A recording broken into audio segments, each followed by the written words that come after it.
Hello बच्चों, आइए इस प्रश्न को देखते हैं। पाइनस के पराग कणों का परागण होता है ए एक कोशिकीय अवस्था में, बी दो कोशिकीय अवस्था में, सी तीन कोशिकीय अवस्था में, डी चार कोशिकीय अवस्था में। तो यहाँ पर हमें बताना है कि जो पाइनस होता है इसमें जो पराग कण होते हैं इनका परागण किस अवस्था में होता है। तो प्रश्न को देखते हुए हमारी मुख्य अवधारणा होगी कि पराग कण क्या होते हैं। तो जो परागकण होते हैं ये परागकण क्या होते हैं। तो परागकण नर युग्मक नर युग्मक होते हैं तथा इन्हें परागकणों को सूक्ष्म बीजाणु भी कहा जाता है। यह सूक्ष्म बीजाणु परागण विधि के माध्यम से यह सूक्ष्म बीजाणु परागण विधि के माध्यम से मादा युग्मक तक पहुंचते हैं तथा वहां पर यह निषेचन की प्रक्रिया को संपन्न करते हैं। तथा जो ये परागण की विधि होती है यह विभिन्न प्रकार की हो सकती है, जैसे वायु के द्वारा, जंतुओं के द्वारा, इस प्रकार से। तो यहाँ पर प्रश्न ने पूछा था कि जो पाइनस होते हैं इसमें पराग कणों का परागण होता है।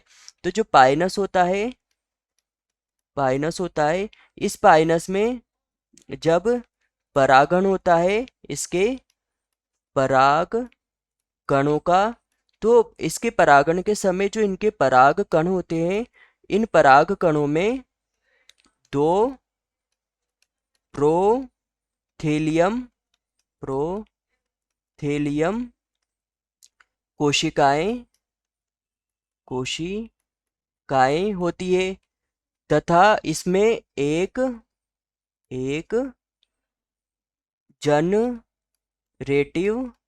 जनरेटिव कोशिका कोशिका होती है तथा साथ ही इसमें एक ट्यूब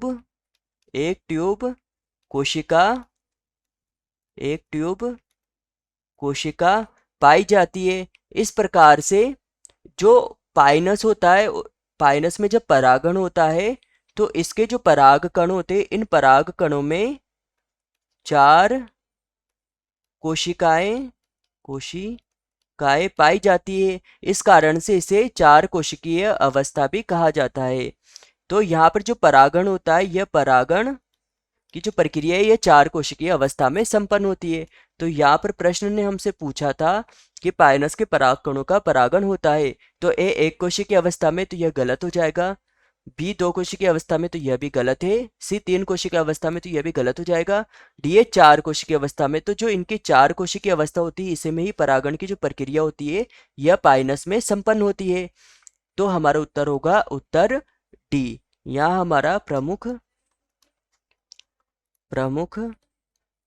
सिद्धांत प्रमुख सिद्धांत होगा कि पाइनस जिम्नोस्पर्म होता है। इस कारण इसमें